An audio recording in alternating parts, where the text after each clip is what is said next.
सर्वमंगलमांगल्ये शिवे सर्वार्थसाधिके शरण्ये त्र्यंबके गौरी नारायणी नमोस्तुते.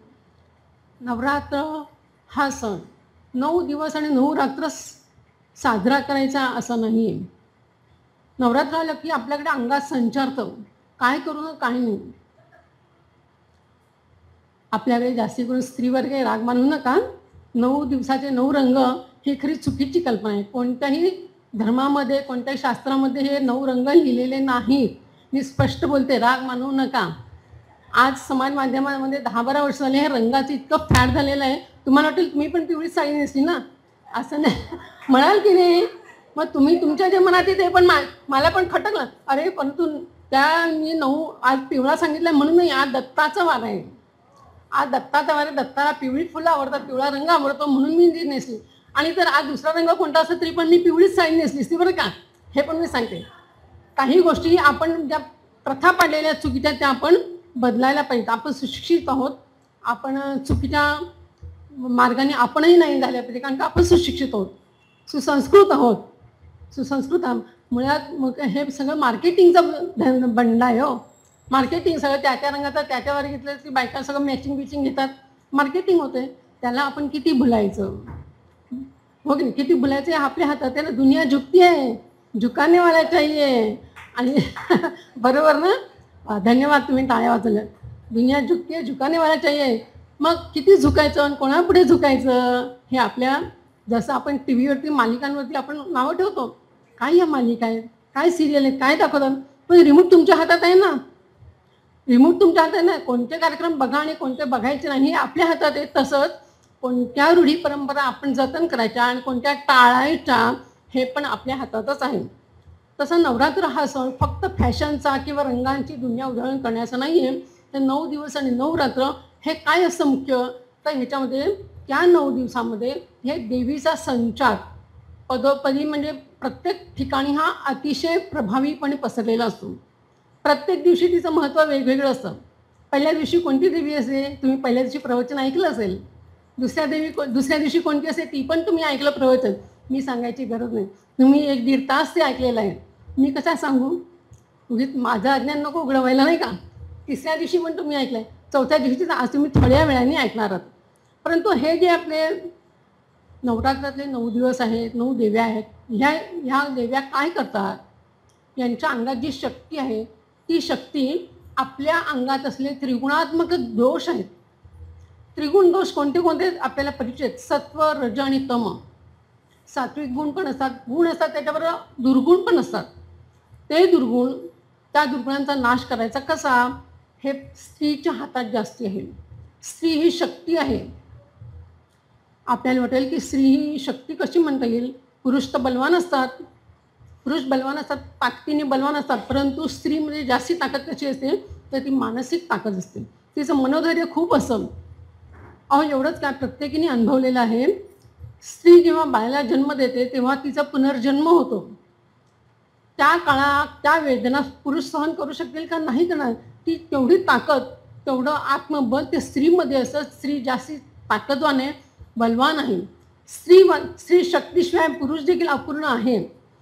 आणि गंमत तुम्हाला सांगते, आता हा अभ्यास करता करता माझ्या असं लक्षात आलं, मला ते पटलं आणि असं मला तुम्हाला सांगावंसं वाटतं. आपण म्हणतो सौभाग्यवती पण स्त्रीलाच म्हणतो की नाही. खरा अर्थ संस्कृतात धर्मशास्त्रामध्ये पुरुषाला लावलेला आहे. लग्नाच्या वेळी विवाहाप्रसंगी जेव्हा पंडित सांगत असतात सौभाग्यवान ते पुरुषाला संबोधून असतं. म्हणजे तुझ्या जीवनामध्ये ही सहचारणी आलेलीस, तू भाग्यवान आहेस, तुझं हे सौभाग्य आहे. परंतु आपण काय केलं, आपण ते सौभाग्य नाव आपण ते स्त्रीला चिकटून टाकलं. खरं हे पुरुषाला लागू आहे. आपण आपल्याकडे स्वतःकडे का घेतोय, नाही घ्यायला पाहिजे. आपलं जे जीवन आहे ते सगळं आपण त्याला भाग्य आपलं सगळं दिलेलं आहे. कोणाला, पतीला, तो सौभाग्यवान आहे. आपण सौभाग्यवती हे आपण चिकटून दिलं. असं धर्मशास्त्रात सौभाग्यवती स्त्रीला नाही म्हणायचं, ते पुरुषांचं बिरुदावल आहे असं शास्त्रात म्हणले. बरं, मी म्हणत नाही का, कारण का ह्या निमित्ताने मी अभ्यास करायला लागले. आव्हान होतं मला. हे कुष्मांडा देवीचं सांगायचं तर म्हटलं, त्यामुळे इतर खूप वाचता वाचता माझ्या हे लक्षात आलं आणि म्हटलं अरे हा मुद्दा मलाही माहिती नव्हता इतकी वर्षात. मला जी माहिती पडलं जेच वेगळं माहिती. तुम्ही नेहमीचंच ऐकतात, त्यामुळे कधी कधी कंटाळवाणं होतं बघा. हे काय, हे ऐकलेलं आहे, हे काय, हे यांनी सांगितलं, तेच काय ऐकायचं, त्यामुळे कंटाळा येतो. आणि कंटाळा येतो आणखीन काय होते, जांभई येते. हे असं ठिकाण आहे हमखास जांभई येण्याचं, म्हणजे झोप येण्याचं. झोप का बरं येते माहिती आहे ना? कारण का झोपेला काय दिले आहे, वरदान दिलेलं आहे की तुला कथा कीर्तनात तुला झोप येईल आणि ती येतेच. परंतु जर कीर्तनकारांनी प्रवचनकारांनी जर वेगळं काही सांगितलं तर झोप उडते. आता हा मुद्दा तुम्हाला सांगितलं पटला असेल की नाही? मला तरी वाटतं पटावा, कारण का मला तो पटला. एकदा वाचून माझ्या लक्षात राहिला, म्हणून आपण लगेच सांगायचा. आणि सांगितलं की काय होतं, माझ्या मनात तो दृढ होतो. मी आणखीन 4 ठिकाणी सांगितलं आणि तुम्ही ऐकल्यानंतर तुम्हाला समजलं असेल, तुमचं चित्त इथे असेल, तुमचं लक्ष इथे असेल, तर तुमच्या मनामध्ये तो बिंबेल मुद्दा आणि तो तुम्ही तुमच्या मैत्रिणींना मैत्रिणींनाच नाही, तुमच्या पतिराजांना पण सांगाल. अहो तुम्ही सौभाग्यवान आहात. बरोबर की नाही? म्हणजे आपली ही स्त्री शक्ती किती आहे हे शास्त्राचा अभ्यास केल्यानंतरच समजतं आहे. नाहीतर आपण काय नुसतं ऐकतो. काही गोष्टी कीर्तनकार, प्रवचनकार काही गोष्टी तिखट मीठ मसाला लावून सांगत असतात, परंतु खरं ज्ञान आपण स्वतः तुम्ही अभ्यास कराल. पौराणिक ग्रंथांचा बरं का, कादंबऱ्यांचा नाही, टी व्हीवरच्या सिरियलचा अभ्यास नाही. पौराणिक ग्रंथांचा जेव्हा तुम्ही जुने ग्रंथ वाचाल तेव्हा तुम्हाला त्यातलं खरं काय ते कळतं. आणि मग ते खरं पटलं की आपण इतर फालतू गोष्टीकडे आपण लक्ष जात नाही. मग ही जी शक्ती आहे आपल्याला दिलेली, देवीने दिलेली शक्ती आहे, तर ही देवी ही कशी आहे शक्ती? ही शक्ती कशी आहे? त्या शक्तीच्या अंगात कसली ताकद आहे? शक्ती रूपेण संस्थिता, बुद्धी रूपेण संस्थिता, असे वेगळे तिच्या अंगात. बुद्धी पण आहे बघा. बुद्धी आहे म्हणजे प्रत्येक गोष्ट जेव्हा आता देव आणि देवी, देवीमधली किंवा शिव आणि शक्ती, त्या शिव आणि शक्तीमधली शक्ती काढून घेतली, ई काढून टाकला, तर त्यातलं काय राहिलं? शिवमधलं ई काढून टाकलं तर काय राहिलं? शव राहिलं की हो. शवाला काय अर्थ आहे? चैतन्य काहीच नाही त्या शवामध्ये. मग म्हणजे शिव जसं शक्तीशिवाय अपूर्ण आहे, पण शक्ती एकटी पुरेपूर सगळ्यांना पुरवून उरते, कारण त्या शक्तीला पुरवून घ्यायची सवय असेल. आता तुम्ही म्हणाल पुरवून घ्यायची सवय असेल म्हणजे काय, थडगं आहे का तिचं? नाही. शक्ती म्हणजे धरणी आहे. धरणी काय करते? आपल्यामध्ये बी पुरवून घेते, रुजवून घेते आणि आकाशातून पडणाऱ्या जलधारांमधून ती आपल्या बीजाला अंकुरते म्हणजे आपल्यासारखं दुसरा जीव निर्माण करते. एवढी शक्ती तिच्यामुळे आहे. शिवामध्ये ती शक्ती आहे का? नाही. फक्त पार्वतीमध्ये, शक्तीमध्येच ती शक्ती आहे. तर अशी ही आहे, बुद्धिरूपेण आहे, म्हणजे बुद्धिवान तर आहेच, शक्तिरूपेण आहे. आणि अशा ह्या संस्थिता स्वरूपेण ह्या शक्तीला आपण सगळ्यांनी का बरं कमी लेखायचं? आपण कायम नवदुर्गाच आहोत. फक्त नवरात्रीतच आपण उपास करायचे असं नाही. उपासना करायची नवरात्रातच, जपमाळ करा, मुसली सुक्त म्हणा, हे म्हणा ते म्हणा. अहो कितीतरी अशी उदाहरणं की बायका 9 दिवस अनवाणी हिंडतात, चपलाच घालत नाही म्हणे पाहिजे असं म्हणतात. मी कधी केलं नाही तो उद्योग. तुम्ही केला असेल तर मला माहिती नाही, मला कोणाला नावं नाही ठेवायची. पण हे असं शरीराला क्लेश देऊन, कडक उपास करून असं काही होत नाही. उपासना ही नेहमी काय झाली पाहिजे? भक्तिभावाने झाली पाहिजे, भाव आला पाहिजे त्याच्यामध्ये. भले तुम्ही व्यवस्थित जेव्हा रोजचं जेवण जेवलं ते चालेल, परंतु भक्तिभावाने देवीची उपासना करून तुम्ही करा, मनापासून उपासना करा, तर त्याच्यामध्ये शक्ती निर्माण होईल. आता आपण म्हणतो की ही देवी आहे, आपण सजीव आणि निसर्गामध्ये सजीव पण आहेत आणि निर्जीव पण आहेत. निर्जीवांना दुसरा एक शब्द आहे, माहिती असेल आपल्याला कदाचित, अजीव. सजीव आणि अजीव असे 2 प्रकार. अजीव म्हणजेच निर्जीव. सजीवांना काय लागतं? अन्न लागतं. अजीवांना अन्न लागतं का? अजीव म्हणजे समजा टेबल आहे, हे पुस्तक आहे, ह्याला अन्न लागतं का? नाही लागत. सजीव म्हणजे आपण किंवा प्राणी, त्यांना अन्न लागतं. मग हे अन्न आहे, हे अन्न मिळवण्यासाठी काय करावं लागतं आपल्याला? अन्न मिळवण्यासाठी आणि अन्न मिळवण्याचे पण 2 प्रकार आहेत बरं का. अन्न खाणारे शाकाहारी पण असतात आणि मांसाहारी असतात. आता ते मांसाहारी आणि शाकाहारी तुम्ही काय हा आजच्या नवरात्रीच्या दिवशी मांसाहार विषय काढला, पण नाही, मांसाहार हा विषय वाईट नव्हे, परंतु मांसाहार कोणी करावा, शाकाहार कोणी करावा त्याला देखील शास्त्र आहे. आपण सर्व मनुष्य जन्माला आलेलो आहोत. तुम्ही सगळ्यांनी विचार करा, तुम्ही कदाचित ऐकलं असेल बरं काही, पण पुन्हा पुन्हा कानावर घातलं की ते जरा जास्त समजतं म्हणून सांगते. शाकाहारी प्राणी, शाकाहारी कोण आणि मांसाहारी कोण हे निसर्गानेच ठरवलेलं आहे. निसर्गानेच ठरवलेलं आहे मांसाहार कोणी करावा आणि शाकाहार कोणी करावा. माहिती आपल्याला माहिती असेल पण तुम्हाला सांगायची विजी वाटते. तर असं आपण सगळेजण पाणी कसं पितो? पाणी कसं पितो?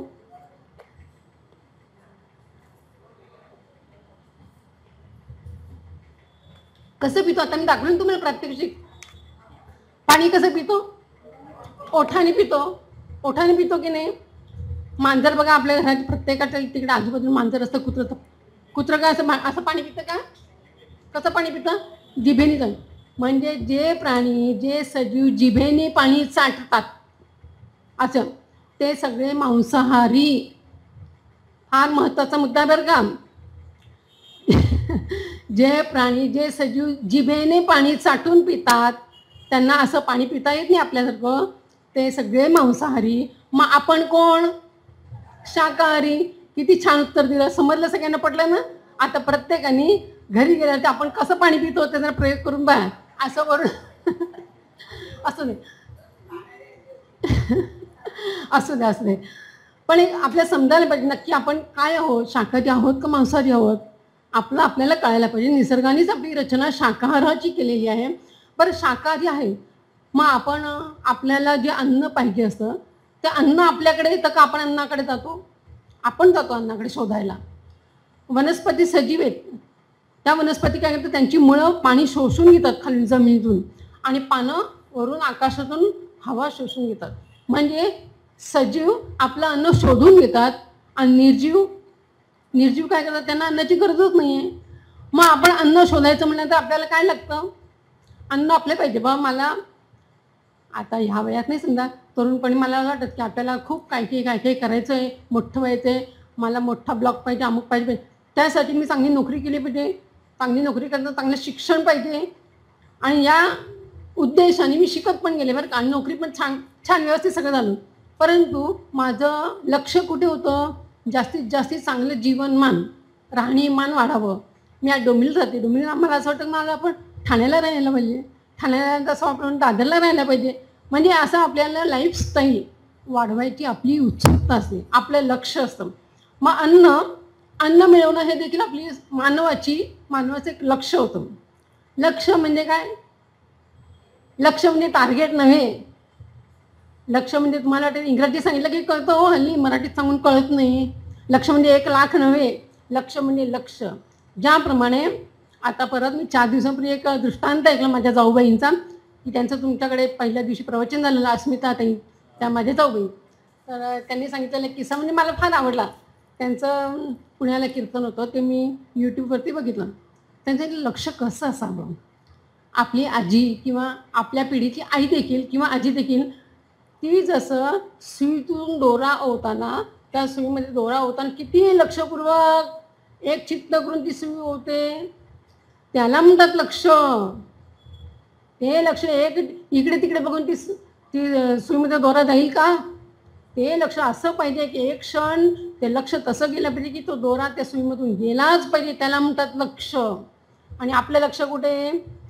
तसं लक्ष आपलं फक्त नोटा मोजण्याकडे असतं. बँकेत गेलं की नोटांचं पुडकं आपण मोजून घेतो की नाही, तेव्हा आपण लक्षपूर्वक करतो, तेव्हा लक्ष असतं. परंतु जॉब करताना लक्ष इकडे तिकडे, कुकरची शिट्टी वाजली, भजी तळण्याचा वास आला, कोणाला बेल वाजली, फोन वाजला. अरे फोन तर काय, किती हल्ली फारच वाईट झालेलं आहे फोन. तर फोनकडे लक्ष. घरातली शिट्टी एक वेळ वाजली ना कितीतरी वाजली, म्हणजे फोनवरती बोलणं चालूच असतं. लक्ष कुठे पाहिजे? तर हे लक्ष. मग ही लक्ष म्हणजे काय? खरं लक्ष्मी आहे. लक्ष या लक्ष्मीमध्ये ते लक्ष आहे बरं का. त्याला फक्त वेलांटी दिली आहे. आणि ते लक्ष तिथे ठेवा, तर ती लक्ष्मी तुम्हाला प्रसन्न होईल. लक्ष्मीमध्ये गूढार्थ आहे लक्ष. तुमचं लक्ष तिच्याकडे पाहिजे. तिच्याकडे म्हणजे तिच्या रूपाकडे नव्हे, तिच्या उपासनेकडे. तिची शक्ती काय आहे, ती शक्ती आपल्या प्रत्येक स्त्रीमध्ये आहे, हे लक्ष पाहिजे. तुमच्या लक्षात पाहिजे, लक्षात पाहिजे. माझ्यामध्ये काही कमी नाही आहे. निसर्गतः प्रत्येकाला कमी जास्ती बुद्धी दिलेली असते परमेश्वरांनी. सगळी हाताची बोटं पण सारखी नसतात. त्याप्रमाणे आपलं लक्ष म्हणजे आपल्या शारीरिक कृतीप्रमाणे आपण लक्षात ठेवलं पाहिजे, अरे मी हे करू शकते, का नाही मला येणार. आज आपण कितीतरी उदाहरणं बघतो. कितीतरी व्यंग असलेले व्यक्ती देखील ऑलिम्पिकमधले पदकं जिंकतात. का तर त्यांचं लक्ष, टार्गेट ठरलेलं असतं, लक्ष असतं, तेच मला मिळवायचं, बाकी काही नाही. असे जिद्दीचे खूप आपण उदाहरणं बघतो. त्याप्रमाणे ही लक्ष्मी जी आहे, त्या लक्ष्मीकडे आपण लक्ष ठेवून, म्हणजे अतिशय उपासनेचं लक्ष ठेवून आपण तिच्याशी त्याप्रमाणे उपासना करून दृढ भक्तीने आपण जर हे केलं, तर आपल्या जीवनामध्ये येणारे अनेक प्रसंग जे दुःखाचे असतील. आपल्याला काय होतं, आणि नेमकं दुःख आलं, काही वाईट घटना घडली की आता देव आठवतो. तुम्हाला आणि मला देखील, बरं का. मी असं तुमचंच नाही, कारण का मी पण तुमच्यासारखीच आहे. तुम्ही देखील इथे बसून बोलू शकता, इतकं तुम्ही ऐकता रोज. तर काय सांगत होते, हां, लक्ष्मीकडे लक्ष पाहिजे. तर ही लक्ष्मी कशी असते, आपल्याला माहिती आहे लक्ष्मी चंचल आहे. चंचल हे माहिती आहे, फक्त चंचल म्हणजे कशी हो, एका जागी स्थिरच नाही हो. म्हणजे आज श्रीमंत असलेली व्यक्ती 10 वर्षांनी श्रीमंत असेलच असं नाही, आणि आज गरीब असलेली व्यक्ती 10 वर्षांनी पण गरीबच असेल असं नाही, तो कुठच्या कुठे पण जाईल. अशी ही लक्ष्मी म्हणजे आपल्याला वाटतं धन संपत्ती दौलत वगैरे असंच का, तर नव्हे. संपत्ती म्हणजे बुद्धी पण होऊ शकते, लक्ष्मी म्हणजे बुद्धी पण होऊ शकते. आज खूप बुद्धिमान असलेली माणसं, अतिबुद्धिमान असलेली माणसं देखील काही दिवसांनी भ्रमिष्ट होतात. अतिबुद्धिमान माणसं काही दिवसांनी भ्रमिष्ट होऊ शकतात. कारण काय बरं, कारण त्यांना अहंकार पण होतो. अहंकार हा कधी पण घातकच आहे. ह्या अहंकाराची गोष्ट, लक्ष्मी आणि अहंकाराचं किती जवळचं नातं आहे बघा. आपल्याला माहिती असेल, इंद्राला अहंकार झाला होता. एक गोष्ट आहे आपली, तुम्ही ऐकली पण असेल कदाचित. तर इंद्राला अहंकार झाला होता ना. इंद्राच्या शेजारी लक्ष्मी होती, आणि त्या इंद्राला भानच नाही राहिलं की लक्ष्मी आहे, पण लक्ष्मीबरोबर अलक्ष्मी पण येते. म्हणजेच श्रीमंती असते, त्याच्याबरोबर गरिबी पण असते. तर ती जाणीव ठेवली पाहिजे, आपण श्रीमंत आहोत, आज ना उद्या आपल्याकडे गरिबी येऊ शकते, ही जाणीव पाहिजे. म्हणजेच इंद्राच्या बरोबर लक्ष्मी होती, पण अलक्ष्मी पण होती. पण काय झालं, एक दिवशी इंद्र ऐरावतावर बसून फिरायला निघाले होते. त्या दरम्यान त्यांना दुर्वास ऋषी भेटले. दुर्वास ऋषी माहिती आपल्याला ऐकून, कोपिष्ट दुर्वास ऋषी भेटले. आणि ऋषी भेटल्यानंतर त्यांना असं विचार पडला, अरे हा इंद्र भेटला आहे, इंद्राला आपण काय बरं द्यावं. हे ऋषींकडे काय असणार. त्यांनी आपल्या गळ्यातली माळ काढली, पुष्पमाला काढली आणि इंद्राच्या गळ्यात घातली. तर इंद्राला झाला राग आला. इंद्र म्हणलं, मी एवढा देवांचा देव इंद्र आणि माझ्या गळ्यात साधी पुष्पमाला घातली. त्याला अपमान वाटला, अहंकार झाला. तर मी इंद्र असून माझ्या गळ्यात साधी पुष्पमाला घातली. त्यांनी तो पुष्पमाला काढली रागाने, आणि ज्या ऐरावतावरती म्हणजे हत्तीवरती बसला त्याच्या डोक्यामध्ये फेकून दिली.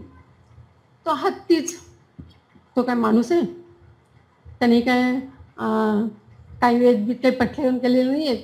तो हत्ती प्राणीच येतो ना पशु. त्याने काय केलं, ते अशी भिरकावून माळ अशी काढली आणि पायाखाली तुडवली, पुष्पमाला पायाखाली तुडवली.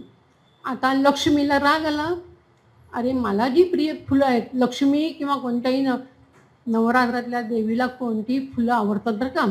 फुलांचा अपमान कोणतीही लक्ष्मी सहन करू शकत नाही. त्यामुळे त्या लक्ष्मीला म्हणजे इंद्राच्या पत्नीला राग आला. तिने काय केलं, तिला राग चाललं, हे माझं आवडतं फुल आहे. कोणत्याही स्त्रीला फुलं आवडतंच बघा, लक्ष्मीलाच आवडतं नाही. आपल्याला देखील साधं तगरीचं फुल असतं तरी आपण किती छान कौतुकाने बघतो. बकुळीचं मला तर आणखीनच छान, आणखी वेगळी फुलं, प्रत्येक फुलाकडे आपण प्रेमाने बघतो. वास नाही आला ते किती छान आहे, रंग किती छान आहे, आपण असं म्हणतो. आणि ती पुष्पमाला रागाने त्यांनी हत्तीच्या गळ्यात टाकल्यावर हत्तीने ती पायदळी तुडवली. आणि हे बघितलं कोणी, दुर्वासांनी पण बघितलं हो. दुर्वासांच्या समोरच हे सगळं नाटक घडलं. दुर्वासाने शाप दिला इंद्राला. शाप काय दिला? रागाच्या भरात शाप दिला. ऋषीमुनी शाप दिला म्हणजे ते खरंच होणार, ते आपल्यासारखं नाही आपण काय बोललं केलं की खरं होईल. ऋषींनी शाप दिला. काय दिला असेल शाप? इंद्रा, तू लक्ष्मीहीन होशील. काय सांगितलं? लक्ष्मीहीन होशील म्हणजे तुझ्याकडची लक्ष्मी म्हणजेच लक्ष्मी तर त्याची पत्नीच होती, परंतु तुझ्याकडे संपत्ती धनदौलत सगळी जाईल असा शाप दिला. आणि काही दिवसानंतर खरंच तसंच घडलं. काय घडलं बरं? आपल्याला माहिती आहे ती गोष्ट, बळीराजाची गोष्ट माहिती. सगळं दान देण्यात श्रेष्ठ म्हणून परीक्षा केल्या गेल्या, संपूर्ण त्रिखंड ताब्यात घेतलं आणि सगळा भिकारी झाला. आणि अशा या इंद्राकडून आणि बलीकडून असं सगळंच नष्ट झालं. त्याचं लक्ष्मीहीन झालेला इंद्र काय करू बरं आता? मी तर लक्ष्मीचा अवमान केला, आता माझ्याकडे अलक्ष्मी आली. लक्ष्मी गेली, शेजारी अलक्ष्मी ती आली, अलक्ष्मी. आता गेली कुठे? लक्ष्मी गेली कुठे? आपण शोधल्या. ती शोधता बरेच वर्ष निघून गेली. ती लक्ष्मी गेली, ती समुद्रामध्ये पाताळात दडून बसली, लपून बसली. आता हिला शोधायची कशी?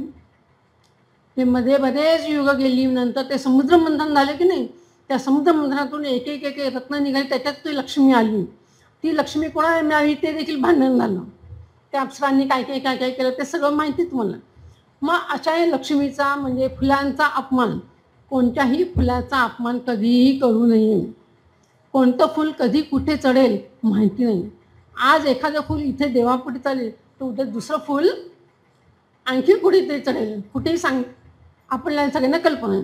त्यामुळे फुलांचा कधीही अनादर करू नये, त्याचा अपमान करू नये.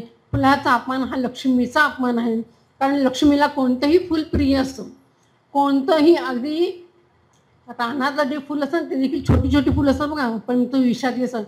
मग त्याच्यामध्ये रंग किती सुंदर असतात छोटी फुलांमध्ये, इतके विविध रंग असतात. त्यामुळे फुलांचा कधीही अनादर नाही करायचा.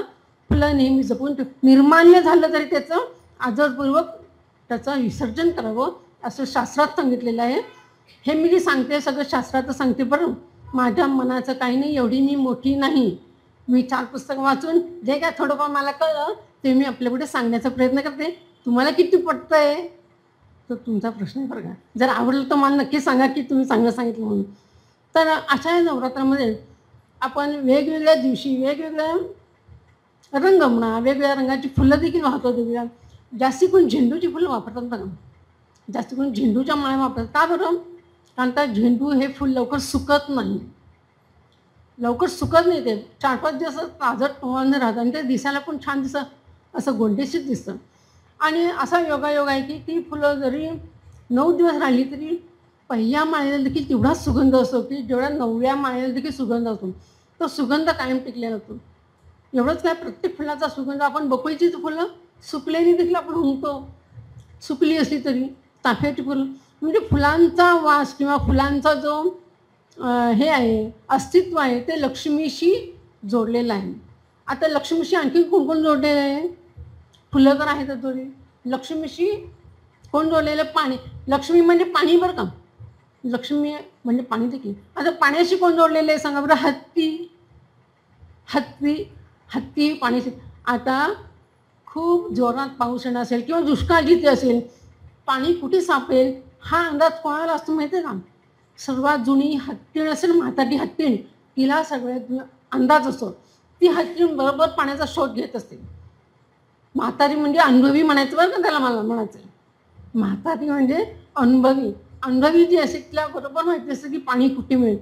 तर हत्तीचा आणि पाण्याचा फार जवळचा संबंध आहे. कारण काय? कारण का हत्तीला पाणी खूप लागतं. सोंडेने अंगावर उडवून घेतो, चिखलात लोळतो, परत अंगावर आणि परत ते सोंडेने पाणी लक्ष्मीवरती फवारे मारतो. म्हणजे पाण्याचा लक्ष्मीचा आणि हत्तीचा किती जवळचा संबंध आहे. आणि त्याच पाण्यामध्ये काय असतं? कमळ. शेवटी कमळ आहे की नाही? कमळ हे शेवटी उपयोगी पडतं ना सगळीकडे, समाजामध्ये पण राजकारणामध्ये पण कमळ हे सगळ्यात शेवटी उपयोगी. मग असं हे कमळ पाण्यामध्ये असतं. ते पण कमळ लक्ष्मीशी संलग्न आहे, हत्ती लक्ष्मीशी संलग्न आहे. अशा ह्या कमळाचं, हत्तीचं पाण्याचं इतकं जवळचा संबंध आहे. त्यामुळे आपण काय करायला पाहिजे, या लक्ष्मीची उपासना म्हणजे त्याकडे लक्ष ठेवून की तिची उपासना मनोभावे किती करायची हे आपलं आपण ठरवायचं आहे. फक्त 9 दिवस 9 रात्र जागरण करून उपास करून काहीही होणार नाही. वर्षाचे 12 महिने हे आपलेच आहेत, दुर्गेचे आहेत, स्त्री शक्तीचे आहेत, याची जाणीव प्रत्येक स्त्रीने ठेवायला पाहिजे आणि प्रत्येक पुरुषांनी पण ठेवायची की आपल्यापेक्षा हीच खरी बलवान आहे. क्षमा मागते हा आपल्यापेक्षा खरी ही शक्तिमान आहे. त्यामुळे आज बघा शक्ती दिसते की नाही, मेजॉरिटी दिसते की नाही. तर अशा या नवरात्रीच्या ह्याच्यामध्ये आपण पहिल्या दिवशीचं वर्णन करताना श्लोकच आहे आपल्याचा नवरात्रीचा. प्रथमं शैलपुत्रीति, द्वितीयकं ब्रह्मचारिणी, तृतीयं चंद्रघंटेति, कुष्मांडेति, चतुर्थकं चौथ्या दिवशी कुष्मांडा देवी आहे. पंचमं स्कंदमातेति, षष्ठं कांतायनी, सप्तमं कालरात्रीश्च महागौरीची ताष्टकं, नवमं सिद्धिदात्रीच नवदुर्गा प्रतिकीर्ता. या 9 दिवसात पहिल्या दिवशी शैलपुत्री आहे, दुसऱ्या दिवशी आहे ब्रह्मचारिणी, तिसऱ्या दिवशी चंद्रघंटा आणि चौथ्या दिवशी आहे कुष्मांडा देवी. आता कुष्मांडा देवीबद्दल आपण ऐकणारच पुढे, परंतु या 9 दिवसामध्ये काय काय कोणते कोणते दिवस महत्त्वाचे असतात आपल्याला माहिती. उद्याचा दिवस पण महत्त्वाचा आहे, ललिता पंचमीचा. या दिवशी काय करतात, ललिता पंचमीला कुमारिकेचं पूजन करतात. कुमारिका म्हणजे कोण, या शास्त्रामध्ये असं लिहिलं आहे, कुमारिका म्हणजे वर्ष 2 पासून 10 वर्षापर्यंत ती कुमारिका. वर्ष 2 केली कुमारिका, तिला म्हणायचं धनशक्ती. तिसऱ्या वर्षी तिला उत्तम शक्ती म्हणतात, तिसऱ्या वर्षी तिला बलशक्ती म्हणतात. चौथ्या वर्षात म्हणजे 4 वर्ष असलेली बालिका आहे तिला म्हणतात समाजशक्ती. 5व्या शक्ती आहे ती संघशक्ती, 7वी ती राष्ट्रशक्ती आणि 8वी ती सभ्यता आहे आणि 9वी ती सोज्वळता समजूतदारपणा.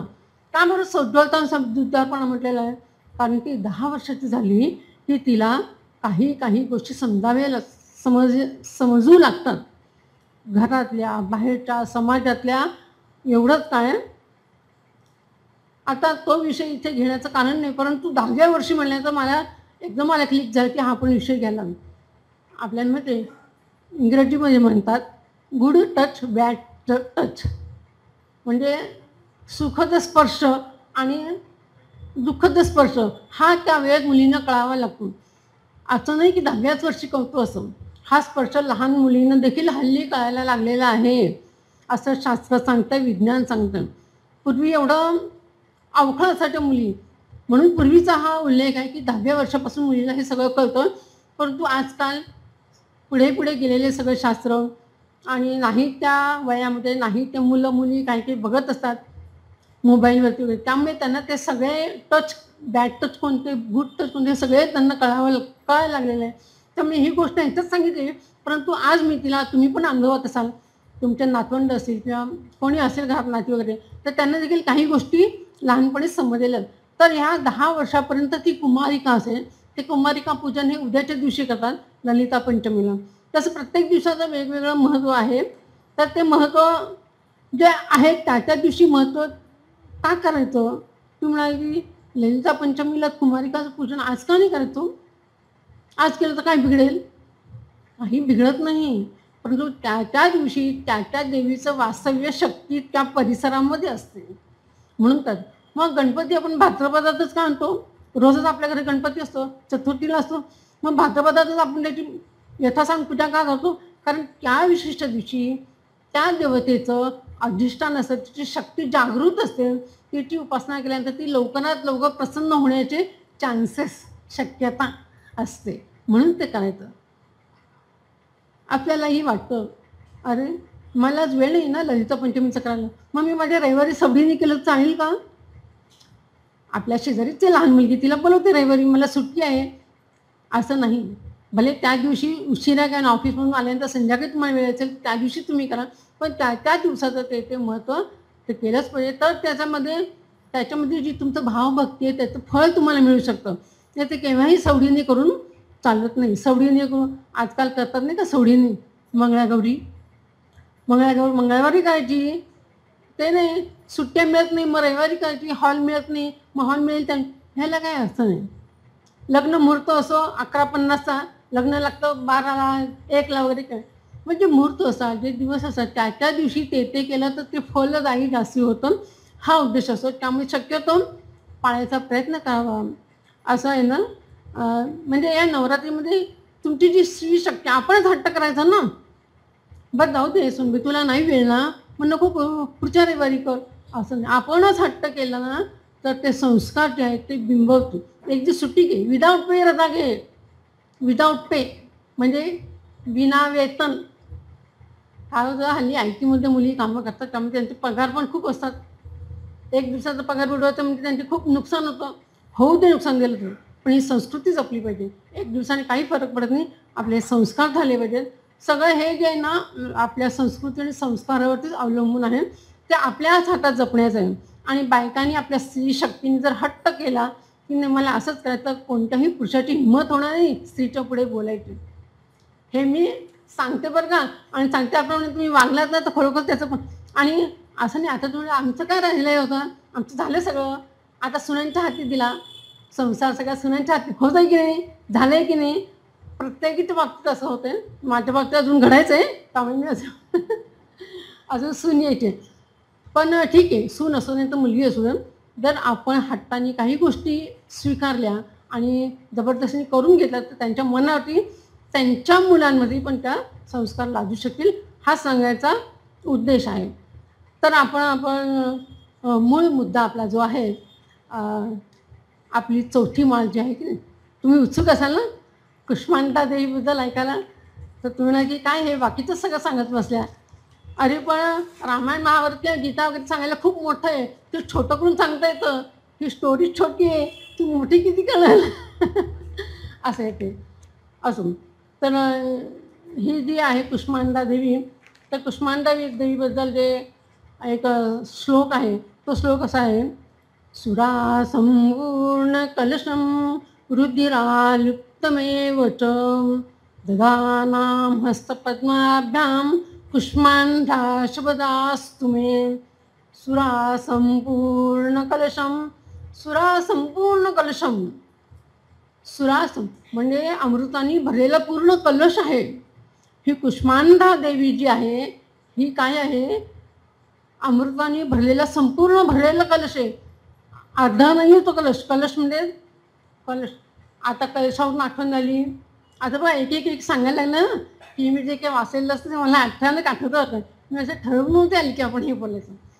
आता घट असतो, आपण नवरात्रीचा घट करतो, तर घट म्हणजे काय हो, त्या घटाला छोटी छोटी छिद्रं असतात आणि त्याच्या आतमध्ये दिवा असतो. तर घट कसला आहे, मातीचा आहे. माती आहे काय, पंचतत्वांपैकी धरणी आहे ना, त्याच्यामध्ये दिवा आहे म्हणजे काही चैतन्य आहे, आपलं चैतन्य आहे. ते चैतन्य सतत प्रज्वलित राहावं, त्याला बाकीचा हवा लागू नये म्हणून त्या घटाला थोडी छोटी छोटी छिद्रं पडलेली आहेत. त्या हवेचा इतर यांचा कोणाचाही परिणाम होऊ नये. मग अशी सुरा संपूर्ण कलशम, त्या अमृताने भरलेला संपूर्ण कलश आहे. तो कलश कसा आहे, रुधिरामृतमेव च, रक्ताने पूर्ण भरलेला असा आहे. रक्त म्हणजे काय, चैतन्य आहे. रुधिर म्हणजे आपलं हे हृदय, म्हणजे हृदय काय आहे, रक्ताने भरलेलं कलशच आहे तो जणू काही.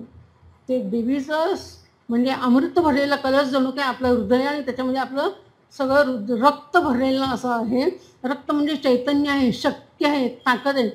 ते जर प्रवाह थांबला तर काय होईल, अशी फिरणारी रेष ती सरळ होईल. म्हणजे काय होईल, चला उचला लगेच, आता थोड्या वेळ पण जास्ती थांबत नाहीत, बरोबर नाही बरोबर ना. तर ते रुधिराप्लुतमेव च म्हणजे रक्ताने पूर्ण भरलेलं आहे. काही स्तोत्रांमध्ये, काही श्लोकामध्ये काय म्हणतात की मुद्रण दोष असल्यामुळे लुप्त असा शब्द आलेला आहे बरं का, पण तो चुकीचा आहे. मी तज्ज्ञांना विचारून तो शब्द दुरुस्त करून घेतला. कल्याणचे केळकर शास्त्री म्हणून आपल्याला माहिती असतील, केळकर शास्त्रीने मला ती चूक सांगितली मला 8 दिवसापूर्वी. म्हणजे तुम्ही जो श्लोक लिहिला त्याच्यामध्ये तो शब्द, तो जो व ल आहे तो लुप्त आहे, तो लुप्त नाही प्लुप्त आहे. प्लुप्त म्हणजे समाविष्ट केलेला, रक्त समाविष्ट केलेलं रुधिर आपलं आहे, पण त्या श्लोकामध्ये मुद्रण दोष असल्यामुळे तो लुप्त असा शब्द आहे. म्हणजे मी इथे सांगायला काय हरकत नाही. काणेबुवा आपल्याला माहिती असेल, काणेबुवा आहे ना, महेशबुवा काणे कीर्तनकार, त्यांनी एका पुस्तकामध्ये ते लिहिलेलं आहे. त्यांच्याकडे मुद्रण दोष होता, परंतु मला काही तो अर्थ पटे ना. हा असा अर्थ कसा, मला काही चेन. आणि आमचं असं आहे, पूर्ण कुंडली उघडून पूर्ण प्रत्येक शब्दाचं विच्छेदन केल्याशिवाय आम्हाला काही चैन पडत नाही. त्यामुळे ते मी ते केळकर गुरुजींना विचारलं, त्यांनी मला सांगितलं तो मुद्रण दोष आहे, त्याचा अर्थ असा आहे. आणि तो मला अर्थ इतका पटला तर मी तुम्हाला लगेचच सांगितला. जर तुम्ही कधी ते श्लोक तुम्हाला मिळाला तर त्याच्यातला जो मुद्रण दोष आहे तो तुम्ही बाजूला ठेवा. तो रुधिर संपन्न असा जो अमृत कलश आहे, तो कलशाने भरलेली अशी ही लक्ष्मी आहे कुष्मांडा. दधाना हस्तपद्मानाम, तिला 8 हात आहेत. हस्त हात, तिला 8 हात आहेत. 8 हातामध्ये वेगवेगळी शस्त्र आहेत, परंतु एक असा हात. आता 8 हातात प्रत्येक हातामध्ये काय काय आहे, शंख, चक्र, गदा वगैरे बाकी सगळं पद्म आहे. परंतु 8वा हात असा आहे की त्या हातामध्ये रिद्धी सिद्धीची जपमाला आहे. रिद्धी सिद्धीची जपमाला आहे. मग ती काय करत असते, एवढं सगळं तिच्याकडे असून देखील ती जप करत असते. कोणाचं जप करत असते ती, कोणाचा जप करत असेल, कुष्मांडा. आता तुम्ही कुष्मांडा म्हणजेच काय, कुष्मांडा शब्दाची पण थोडी अतिशय छान आहे बरं का. आपल्याला शब्द कुपोषण माहिती बघा, सर्वपरिचित. कुपोषण, पोषण, कुपोषण म्हणजे कमी पोषण झालेला कुपोषण. कुष्मांडा, कु म्हणजे कमी, कु म्हणजे कमी. उष्म, उष्म म्हणजे उब, कमी उब असलेलं अंड. कुष्मांडा, कमी कु, उष्म म्हणजे उब आणि अंडा. अंड म्हणजे ब्रह्मांड, कमी उब असलेलं अंड ब्रह्मांड म्हणून कुष्मांडा त्याचं नाव आहे. म्हणजे त्या देवीकडे काय आहे, कुष्मांडा कमी उब देते, परंतु ब्रह्मांड आहे त्याच्याकडे. ती कमी उब देते म्हणजे आपण तिची कमी उपासना केली तरी ती आपल्या ब्रह्मांड एवढं सुख देऊ शकते. पण ती उपासना कमी केली तरी चालेल, पण ती अगदी मनापासून करा, अगदी मनापासून. मगाशी मी लक्ष म्हणून सांगितलं तसा अर्थ इथे घ्या. कुष्मांडा आहे देवीचा अर्थ. आणि संस्कृतमध्ये कुष्मांडा हे एका फळाचं, एका भाजीचं नाव आहे बरं का. आपल्याला माहिती आहे, काश्मीरला ते पांढरं पांढरं मिळतं बघा, पेठा, माहिती नाही ऐकून. तो पेठा कशाचा म्हणतो, कोहळ्याचा. मग कोहळा ह्यालाच संस्कृतमध्ये कुष्मांड म्हणतात. कोहळ्यालाच, आपला कोहळा हा शब्द प्राकृत झाला, त्याला संस्कृतमध्ये कुष्मांड म्हणतात. आता कोहळ्याला कुष्मांड का म्हणतात, आणि कुष्मांडा फक्त आपण पेठ्यासाठीच वापरतो, आणखीन पण त्याचा उपयोग करतात कोकणामध्ये. माहिती असेल तुम्हाला, कोकणस्थ लोकांना माहिती असेल जास्ती करून. त्याची पापड करतात बघा, कोहळ्याचे पापड करतात, हो की नाही, खूप छान लागतात असं म्हणतात. तर कुष्मांडाचा आकार म्हणजे त्या कोहळ्याचा आकार कसा असतो, तर आपलं मुंडकं असतं ना, आपलं मुंडकं असतं ना, आपलं डोकं, असा गळगळीत आकार असतो त्यातून. आणि त्या कोहळ्याचा वापर आता काही काही देवींना बळी द्यावा लागतो, बळीशिवाय त्या प्रसन्नच होत नाही म्हणे. तर बळीसाठी ह्या कुष्मांड म्हणजे कोहळ्याचा वापर करतात, कारण का त्या मानवी शरीराच्या डोक्यासारखं दिसतं म्हणून त्याचा बळी देतात. प्रत्यक्ष माणूस बळी नाही द्यायचा, परंतु कुष्मांड्याला बळी देतात, कोहळ्याला बळी देतात. म्हणून कोहळ्याची भाजी आपण करत नाही बघा, करतो का, नाही करत. त्याच्या मागे ते आपल्या बघा, आईनी कधी केली नाही, आजीनी कधी केली नाही, कधी ऐकली पण नाही. कोहळ्याची भाजी कधीही ऐकली नाही, पण कोहळ्याचा पेठा मात्र आपण खातो. पण कोहळ्याचे का, तर त्याच्यामागे हे शास्त्र आहे की पूर्वी किंवा हल्ली पण काही ठिकाणी कोहळ्याला बळी म्हणून कोहळ्याचं फळ फोडतात. तर ते, आणि त्याच्यामध्ये अजून एक असं वैशिष्ट्य, जसं वैजयंती म्हणजे तुळशीमध्ये जसं 24 तास ऑक्सिजन देण्याची प्रक्रिया सुरू असेल, तशीच कोहळ्यामध्ये देखील आहे बरं का. आता या कुष्मांडाचा अभ्यास करता करता मला ही देखील माहिती मिळाली. आता ही माहिती तुमच्यापर्यंत पोचवायची माझी जबाबदारी आहे, हो की नाही. तुम्ही ती माहिती पण लक्षात ठेवा बरं का, आणि तुम्ही तुमच्या मैत्रिणींना सांगा. आता कुष्मांडाचा जो वेल असतो, तो वेल देखील सतत 24 तास ऑक्सिजन सोडत असतो. जसं तुळस काम करते, हवा संतुलित करण्याचं काम करते, तसं कोहळ्याचा वेल देखील करतो, कुष्मांड्याचा वेल देखील. कुष्मांडा देवी म्हणजे कोहळाच नाव आहे तिचं. अल्प म्हणजे तिचा जरी आपल्याला उपयोग कमी दिसतो तरी त्याचा उपयोग खूप आहे, ब्रह्मांड एवढा आहे. तिचं नाव कुष्मांडा आहे. तर आई दुर्गेच्या चौथ्या रूपाचं नाव कुष्मांडा देवी आहे. आपल्या मंद आई दुर्गे मंद आणि सौम्य अशा हास्याचे अंड म्हणजे ब्रह्मांड निर्माण करणारी असल्यामुळे या देवीला कुष्मांडा देवी असे नाव पडलेले आहे. जेव्हा सृष्टीचं अस्तित्वच नव्हतं, सर्वत्र अंधकार होता, तम होता. तम सत्व रजतम आपण म्हणतो की त्रिगुण, त्यातला तम होता. तम म्हणजे अंधकार म्हणजे काय? अज्ञानी लोक होता. अंधार म्हणजे रात्रीसारखा अंधार नव्हे, म्हणजे अज्ञान होतं. तेव्हा देवीने आपल्या ईर्षत हास्याने देवीने फक्त मंद स्मित केलं. किती थोडं स्मित केलं बघा, थोडंसं स्मित केलं आणि पूर्ण ब्रह्मांड निर्माण झालं. म्हणजे तिच्या अंगात ताकद किती बघा. नाही तर काही काही देवतांची पूजा किती करावी लागते, शंकराला प्रसन्न करून घ्यायचं किती तपश्चर्या करावी लागते, किती उपास तपास करायला लागतात, कडक 16 सोमवार काय ना काय काय काय. परंतु ही कुष्मांडा देवी अल्पशा उपासनेनी, परंतु उपासना केली ती अतिशय लक्ष देऊन अतिशय मनोभावी उपासना केली तर ती ब्रह्मांडा एवढं सुख पण ती देऊ तुम्हाला शकते. आणि अशी ब्रह्मांडाची रचना केली म्हणून ती आदि स्वरूप आहे, आदिशक्ती आहे. याच्यापरी ब्रह्मांड अस्तित्वात नव्हतं असं म्हणतात. असं शास्त्रात सांगितलंय, या कुष्मांडा देवीच्या अगोदर ब्रह्मांड नव्हतंच. आता आपण भागवत ऐकतो बरं. तर ब्रह्मांड कसं निर्माण झालं, वेगवेगळ्या कथा आहेत, परंतु ही देखील कथा आहे की कुष्मांडा देवीमुळे ब्रह्मांड निर्माण झालं. आता पुराणामध्ये वेगवेगळ्या गोष्टी असतात, त्या गोष्टी वेगळ्या आपण सगळ्या मग ही खरी का ती खोटी, ती खरी का ती खरी असा वाद घालत बसायचा नाही. सगळ्या गोष्टी खऱ्याच असतात, फक्त त्याला दृष्टांत वेगवेगळे दिलेले असतात, परंतु ते खरंच असतं. आता मग सगळे दिवस सारखेच आहेत, प्रत्येक दिवस सांगत असतो. मग सोमवारच कशाला म्हणायचं, मंगळवारच का म्हणायचं, बुधवारच का म्हणायचं, प्रत्येक दिवस सांगत आहे. तरी पण आपण सोमवारला विश्वास ठेवतो की नाही, मंगळवारवरती विश्वास ठेवतो, अमावस्यावरती विश्वास ठेवतो, पौर्णिमेवरती विश्वास ठेवतो, चतुर्थीवरती विश्वास ठेवतो. जसा आपण विश्वास ठेवायला पाहिजे. जे शास्त्राने सांगितलेलं आहे हे कोणी एऱ्या गबळ्यांनी फालतू माणसांनी लिहिलेलं नाही. जे तुम्हाला वाचायचं आहे शास्त्राचं संबंधी पौराणिक वाचायचं ते पर्टिक्युलर शास्त्राची पुस्तकं वाचा. नुसतं ते काय म्हणतात यूट्यूबवरती ना काय काय काय काय येत असं यूट्यूबवरती, किती खोटं असतं, 90% खोटं असतं त्याच्यातनं. नाही तर एवढं सगळं माणसं की हो हे बघा हे असं असं आलं, लगेच मॅसेज फॉरवर्ड व्हॉट्सअपवरती, मग ते एकमेकींना पाठवणं, ते अजून 4 जणांना पाठवणं, ते अजून 4 जण. किती हा मूर्खपणा आहे. खरं खोटं काही बघत नाही. आला मेसेज की फॉरवर्ड करा, आला मेसेज की फॉरवर्ड करा, हा चुकीचं. त्याची सत्यता पडताळून पाळत नाही. काय ते कुठेतरी घडतं आणि ते आपण लगेच व्हायरल करतो. व्हायरल म्हणजे पसरवतो. व्हायरल शब्द कळला ना लवकर, पसरवतो फॉरवर्ड. म्हणजे हे नाही करायला पाहिजे. तुम्ही म्हणाला अरे ही बातमी चांगली आहे, कळली पाहिजे सगळ्यांना. कशाला कळलं पाहिजे, त्यात काय तथ्य आहे का, तथ्य आहे का बघा, नंतर कळवा ना. चांगल्या गोष्टी फॉरवर्ड करायच्या, अशा गोष्टी. तर सांगायचा मुद्दा काय की शास्त्र पुराणं वाचा, पुस्तकं वाचा. तुम्ही म्हणाल आता ह्या वयात आम्ही कुठे वाचणार हो पोथ्या पुराणं, हो की नाही, असं म्हणाल की नाही. अरे नाही आहे, वाचायला डोळ्यांना नाही दिसत. अशा दादरसारख्या ठिकाणी छान कीर्तन प्रवचन होतात, रोज ऐकायला तर या.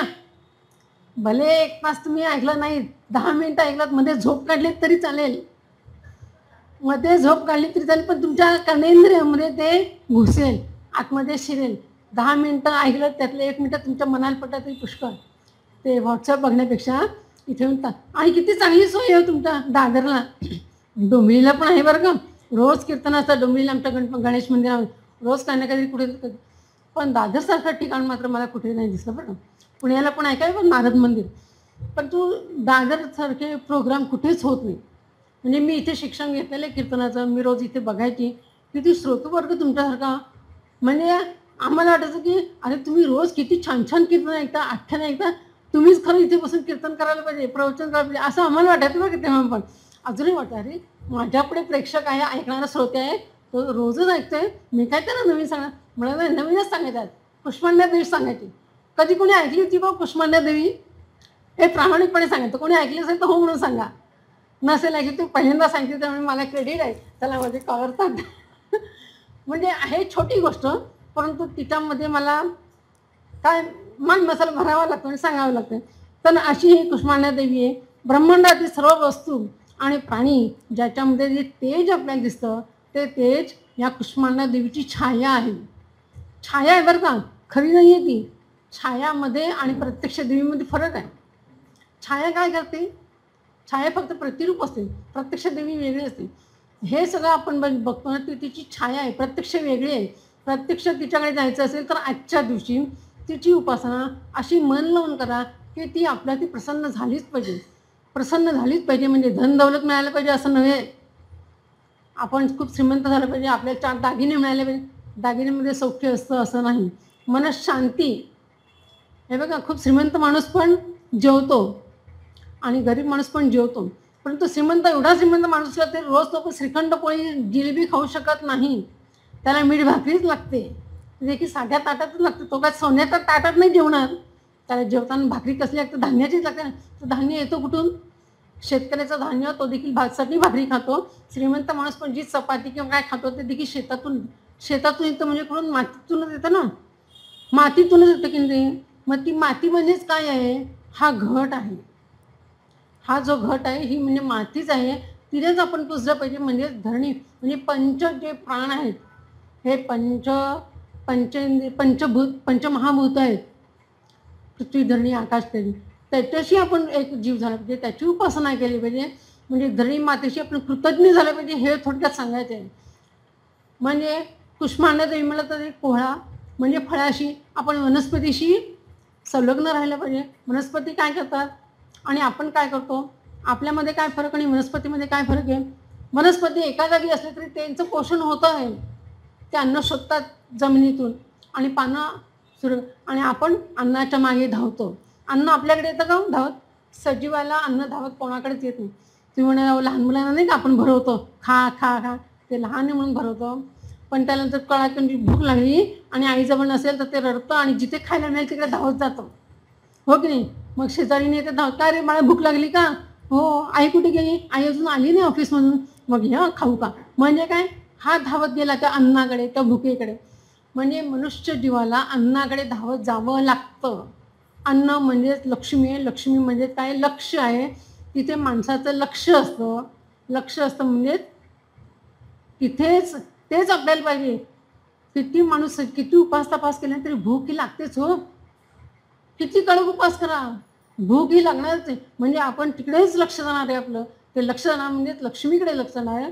मग ती लक्ष्मीचा आपण अव्हेर करता कामा नये. खूप जेवण झाले हो तरी पण आईस्क्रीम आलं तर आपण खायचं का हो? जेवण पोटभर झाले पण आईस्क्रीमचं मोह काय आवरतच नाही. चॉकलेट आलं थोडंसं घेऊया, ती पण एक प्रकारची लक्ष्मी बरं का. आपलं पोट भरपेट भरलेलं असताना अतिरिक्त सेवन करू नये, हा लक्ष्मीचा अपमान आहे. शिवाय गरजेपेक्षा जास्ती अन्न शिजवू नये, हा देखील लक्ष्मीचा अपमान आहे. तुम्ही म्हणाल अहो काय इथे बसले तुम्हाला सांगायला बरं आहे, घरी काय आहे? तुमच्या माझ्या घरी सारखीच परिस्थिती बरं का.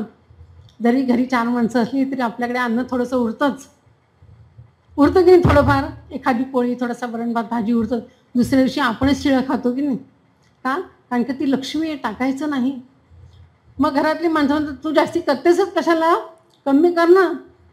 बोलायला सोपं, कमी कर म्हटलं की नेमकं कमी पडतं.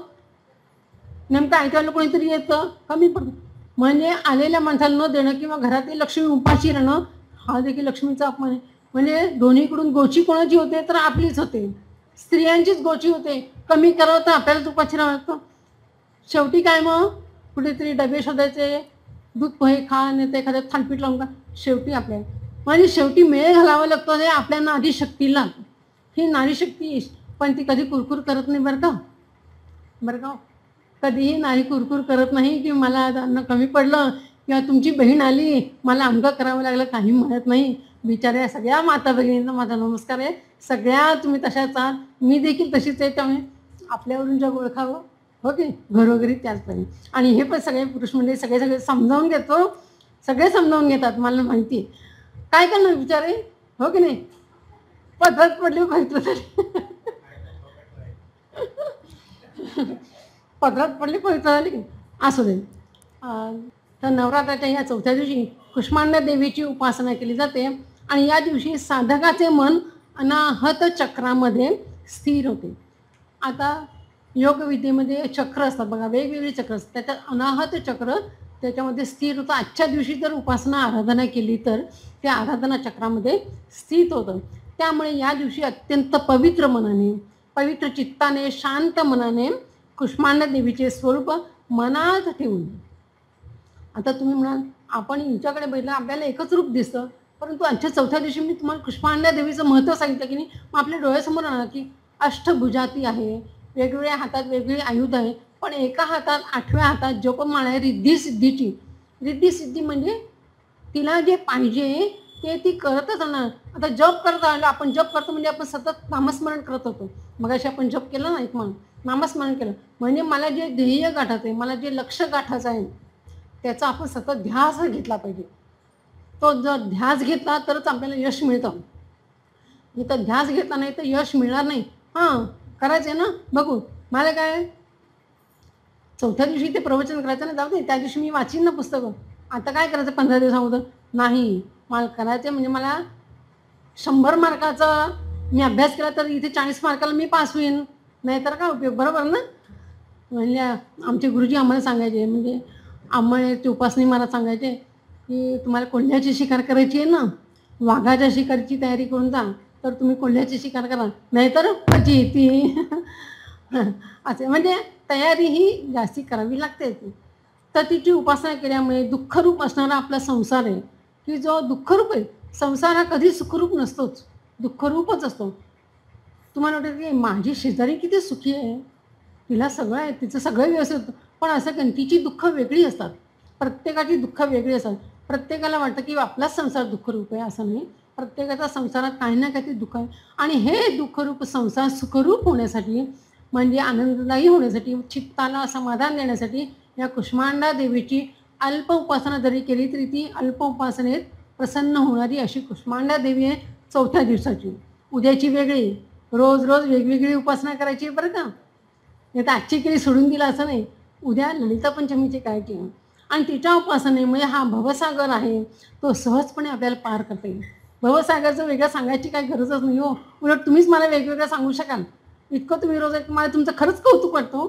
इतकं तुम्ही रोज श्रवण करताना मला असं तुम्ही रोज इथे तुमच्यामध्ये बसावं आणि तुमच्याकडून काहीतरी शिकावं असं मला असं वाटतं. आणि आपली अशा पद्धतीने पारदर्शकी उन्नती होण्यासाठी फार वेळ लागणार नाही. अशी कुष्मांडा माताची, कुष्मांडा देवीची ही कथा एवढी छोटीशीच आहे बरं का, अगदी छोटीशीच आहे. तर आता या कुष्मांडा देवीपासून आपण काय शिकायचं आहे, आपल्याला काय प्रेरणा मिळू शकते, काय प्रेरणा मिळू शकते, साधारण अंदाज कोणाला येतो का?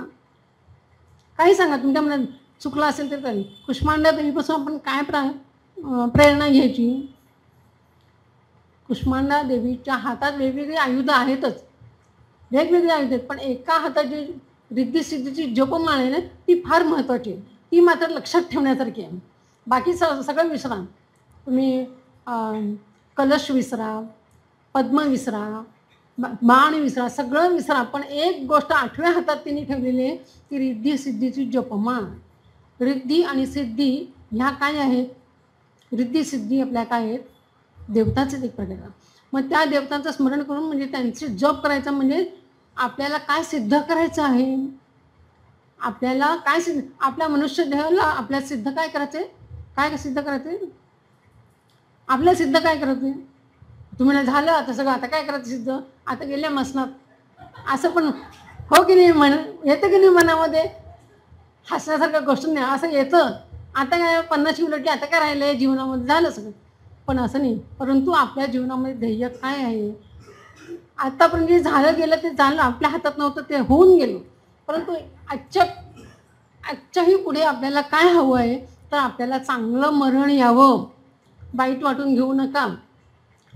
भागवतामध्ये पण हेच सांगितलेलं आहे बरं का. थोडंसं वाटतं आपल्याला, आज कित्येक ठिकाणी, कित्येक हॉस्पिटलमध्ये कित्येक रुग्ण मृत्यूशय्येवरती मरणाची वाट बघतायत, परंतु त्यांना मरण येत नाही. असं ऐकून देखील आपलं हृदय पिळवटतं. अरे बाबा नको रे, अशी अवस्था आपल्याला नको, असं वाटतं की नाही प्रत्येकाला. प्रत्येकाला वाटतं, ह्या वयात तर वाटतंच. हे वय आता आपलं जे आपण सगळे समूहात बसलेलो आहोत, या वयात प्रत्येकाला वाटतं की आपल्याला हंतरुणात खितपत पडायला नको, झटकीपट झालं पाहिजे सगळं. मग हे करण्यासाठी किंवा ती वेळ आल्यानंतर आपल्या मनात काय यायला पाहिजे, ती वेळ आली समजा तर आपल्या मनात काय आलं पाहिजे, तुम्हाला माहिती, जर प्रत्येक कीर्तनकार प्रवचनकार सांगत असतो, मृत्यूसमयी जे तुमच्या मनामध्ये जे विचार येतात तो जन्म पुढे मिळतो तुम्हाला. मृत्यूसमयी जर तुमचं मन लक्ष जर नातवंडाकडे असेल किंवा आणखीन कशात कोणत्या तरी पदार्थात असेल किंवा कशात असेल, गोठ्यातल्या वासराकडे असेल, गाई घेऊन देतो, तो तो जन्म तुम्हाला पुढे मिळेल. ते कथा माहिती आहे तुम्हाला हरणाची, माहिती आहे ना, हरणाचा जन्म. तसं पुढील जन्म म्हणजे संत तर मागतात की आम्हाला मनुष्य जन्मच द्या, कारण की आम्हाला परमेश्वरात संतांचं सहवास मिळेल, असे सगळे संत तुकाराम महाराज म्हणतात की आता आम्हाला नेहमी नेहमी हाच जन्म दे. परंतु जन्म पाहिजे असेल संतांच्या सहवासाचा जन्म द्या, नाही तर जन्मच नको. मग जन्मच नको असेल तर काय करायला पाहिजे? तर मृत्यूसमयी जे मनात आपल्याला विचार येणार ना, तोच आपल्या पुढे जन्म येतो. म्हणून आपल्याला जन्मच नको असेल तर देवाचं नाव घ्या, देवाचा जप करा. मग देवाचा जप केव्हा होईल हो? मरण आल्यावरती आठवेल का? मग आपण जो जप केलेला असतो की नाही, सतत रोज जप केलेला असो, रिद्धिसिद्धी जप केलेला असो, तो जर नित्य नियमाने केला तर तो शेवटी देखील आठवतो. कारण आपण लहानपणी जी स्तोत्र पाठ केलेली आहेत, रोज आपण संध्याकाळी शुभंकरोती म्हणतो, तुम्ही पण म्हणत असालच बरं का, मी तर म्हणते, शेजाऱ्याच्या पाजाऱ्याच्या मुलांना पण घेऊन म्हणते. आणि ते जे म्हणत असतं ना, त्या ज्या वेव्ज असतात, ते सगळे जे वातावरण निर्मिती असते ती फार सुंदर होते. आणि जरीही तेवढंच कशाला, आत्ता इथून देवळातून गेल्यानंतर जो घंटेचा नाद असतो तो मला पूर्ण स्टेशनला जाईपर्यंत माझ्या मनामध्ये राहतो, तो जो घंटेचा नाद मनामध्ये. म्हणून आपण इथे आरतीला येतो, सामूहिक उपासनेमध्ये येतो, कारण का आपलं चित्त तिथे एकत्र होतं, शांत होतं मन. मग असं शांत मन शेवटी पण व्हायला पाहिजे, कशातही अडकायला नको. शेवटी म्हणजे अंतकाळी, अंतकाळी म्हणजे जीवनाचा ह्या ह्याच्यातून आपण जेव्हा मुक्त होणार आहोत त्या काळी आपल्याला स्मरण व्हायला पाहिजे. नित्य स्मरण केव्हा होईल? जर तुम्ही नेहमी नेहमी नामस्मरण करा, नेहमी नेहमी अशा पवित्र ठिकाणी याल, तर तुम्हाला ते सगळी उपासना त्या दिवशी फळायला येईल असं सगळेच सांगतात. परंतु प्रत्यक्षात काय, इथून गेल्यानंतर घरी काय करायचं आहे हाच विचार येणार साहजिकच आहे. संसार आहे आपला, तुमच्याही आणि माझ्या देखील आहे. परंतु ते करत असताना देखील, काम करत असताना देखील आपण काय करू शकतो? तुम्हाला खोटं वाटेल, मी जरी घरात स्वयंपाक काय काम करत असेल ना, तरी माझ्या एकीकडे प्रवचनं कीर्तनं मी सतत लावून ठेवलेली असतात यूट्यूबवरती किंवा कशात, सतत कानावरती ते पोळ्या. तुम्ही ना पोळ्या करता, कानावर पडलं तर काय फिरतं, कानाने ऐकायचं आहे ना आपल्याला. आणि ऐकणं सगळ्यात जास्ती श्रवणम कीर्तनम, नवविधा भक्तीमध्ये श्रवण पहिली भक्ती आहे. जर तुम्ही सतत छानपैकी ऐकत राहाल, आपल्याला देवाने कानच याच्यासाठी दिले आहेत आणि 2 दिलेत बघा, 2 कान दिलेले आहेत. ते 2 कानाचा उपयोग असा तुम्ही करा, दोन्ही कानाने ऐका ना, आणि ते इथे साठवून ठेवा. आणि कानच असं इंद्रिय आहे की ते ऐकलेलं इथे जातो, इथे नाही जात. बोललेलं आपण पोटात घालतो, कोणी काय वाईट बोललं आपल्या मनात ठेवून देतो, हो की नाही. डोळ्याने पाहिलेलं पण हे जे कानाने ऐकलं ते मेंदूमध्ये साठतं बरं का, डबल साठतं. त्याचा आपण उपयोग करा, चांगलं ऐका. सांगाल काय ती कसली ती गाणी, काय ती मला आठवत नाही, मी ऐकत नाही, पण ती विभत्स गाणी, डीजेवरची गाणी वगैरे ती लावलेली असतात बऱ्याच ठिकाणी. तरी असं नेहमी पौराणिक धार्मिक यूट्यूब बघा, पण त्याच्यामध्ये हे ऐकत राहा, सारखं ऐकत राहाल की तुमच्या मनामध्ये त्या घरामध्ये वाटेल. तुम्हाला खोटं वाटेल, आपण जे जेवण बनवतो, स्वयंपाक करतो, त्याच्यामध्ये देखील ते संस्कार उतरतात. आपण जर चांगलं एखादं गाणं बघा आपल्याला आवडलं सकाळी सकाळी, तर ते आपल्याला कायम संध्याकाळपर्यंत आपल्या लक्षात राहते, धुवून ती चाल लक्षात राहते. आणि मग ती चाल आपण काही करत असताना आपल्या डोक्यात तेच राहते. तसं आपल्याला रिद्धिसिद्धीची जपमाळ सांगितली, तर जप कशाचा करता? चांगल्या गोष्टीचं ध्येय ठेवा. ते ध्येय तुम्ही ठेवलं तर तुमचं आयुष्य नेहमी प्रेरणादायक होईल. तुम्ही ध्येयच नाही ठेवलं, ध्येयहीन माणसं कशी असतात, जाऊ दे काय होईल ते होईल, असेल हरी तर देईल खाटल्यावरती, माझ्या नशिबात होईल ना, असेल ना तेच मिळेल, म्हणून काहीच उद्योग करायचा नाही. काय यायला अर्थ आहे? तुझी धडपड पाहिजे ना, तुझी रिद्धिसिद्धी काय कामाची, तुझी तयारी काय किती कामाची. आणि अशी तयारी केल्याशिवाय तुम्ही धडपडीने किती अपयश आलं तरी पण तुम्ही जिद्दीने ते केलं तर तुम्हाला नक्कीच यश मिळेल. पण ती जिद्द, ते लक्षपूर्वक लक्ष पाहिजे. अशी कुष्मांडा देवी म्हणते, माझी थोडी उपासना करा पण तू अतिशय चांगली करा, अगदी मनापासून करा, सगळं देहभान विसरून जा आणि माझी उपासना करा. अशी अल्प उपासनेने प्रसन्न होणारी ही कुष्मांडा देवी आहे.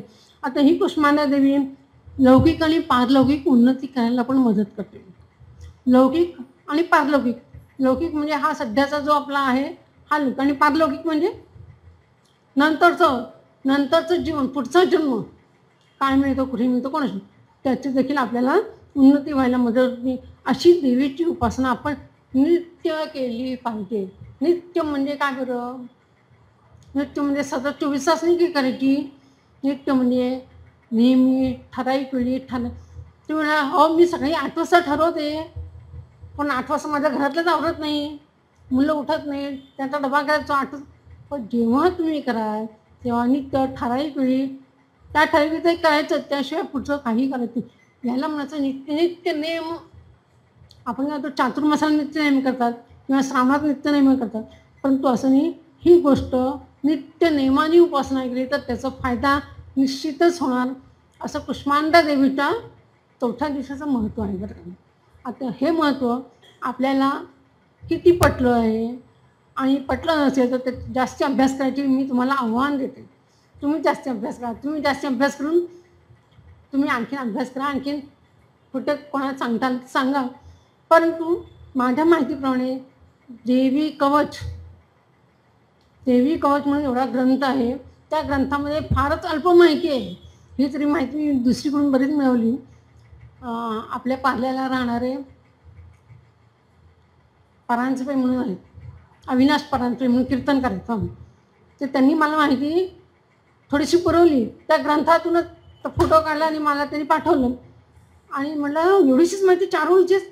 हो म्हणे एवढ्या मोठ्या ग्रंथात 4 ओळीचीच माहिती आहे. मी त्या 4 ओळीवर तर म्हटलं मी 1 तास बोलू कशी काय? आलं का प्रश्न म्हटलं मला. मी त्या शब्द देऊन बसले. म्हणले 4थ्या दिवसात मी सांगते. मला खरं उद्याचा दिवस पाहिजे होता ललिता पंचमी. म्हणून जाऊ द्या, आले आव्हान मी ते स्वीकारलं आणि माझ्या अल्पमतीप्रमाणे मी सांगण्याचा प्रयत्न केला आहे. माझी कपॅसिटी संपलेली आहे. धन्यवाद.